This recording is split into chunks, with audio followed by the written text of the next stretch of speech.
श्रावण के महीने की 10वीं तिथि, एकादशी के एक दिन पहले श्रावण महीने की 10वीं तिथि को शमी के पत्ते को चाहे 21 हो, 11 हो, 51 हो, उसको शहद में डुबोकर शंकर भगवान के शिवलिंग पर उसको श्रृंगार करो।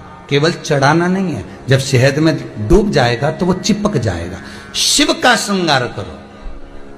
नर्मदा पुराण कहती है शंकर का जब हम शमी के पत्ते को शहद में डुबोकर श्रृंगार करते हैं, शंकर कहते हैं इसने मेरा श्रावण महीने में श्रृंगार करा है, तो क्यों ना मैं भी इसका धन का श्रृंगार कर कर इसको कर से मुक्त कर दूं। केवल श्रावण की 10वीं शमी पत्र को शिवलिंग पर चढ़ाकर, वही शमी पत्र को उतारकर अशोक सुंदरी वाली जगह पर चढ़ाकर फिर आप अपने कार्य के लिए चले जाइए।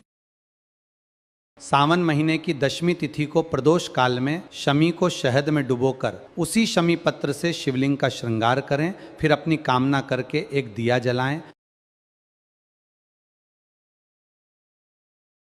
मान लो कोई व्यक्ति पैसे खाकर चले गया, नहीं दे रहा है, तो शास्त्र कह रहा है भगवान शंकर के मंदिर में शमी का पत्र, शमी का पत्ता, शमी पत्र, शंकर के मंदिर में काली तिल्ली के साथ में शमी पत्र उस व्यक्ति का नाम लेकर शंकर के शिवलिंग पर चढ़ा दीजिए महाराज। वो धन देने के लिए हाथ जोड़कर आएगा, रुपया वापस शनि पर दो। मान लो कोई व्यक्ति पैसे खाकर चले गया, नहीं दे रहा है, तो शास्त्र कह रहा है 7 स्थान बताए हैं जहां पर शमी पत्र को अगर चढ़ाते रहे चढ़ाते रहे चढ़ाते रहे तो वो रोग कितना भी बड़ा हो, आखिरी में वो रोग समाप्त हो ही जाता है। 7 स्थान बताए शमी पत्र। अब शमी पत्र के 7 स्थान तो बताएं, पर शमी पत्र की इतनी महत्वता क्यों है, मंदार की इतनी महत्वता क्यों है, गणेश जी की पूजन में, शिव जी की पूजन में इतनी महत्वता क्यों है?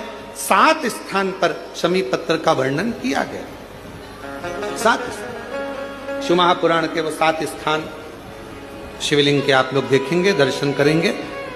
ये मानकर चलिए ये जलाधारी है, ये जहां से जल बहता है वो स्थान है, ये शिवलिंग है। समझ में आ रहा है सबको? ये शिवलिंग, ये जलाधारी, ये जल बहता है वो स्थान, बीच में अशोक सुंदरी का स्थान, गणेश जी कार्तिकेय जी का स्थान, मां जगत जननी का हस्त कमल, शिवलिंग, ऊपर जलाधारी में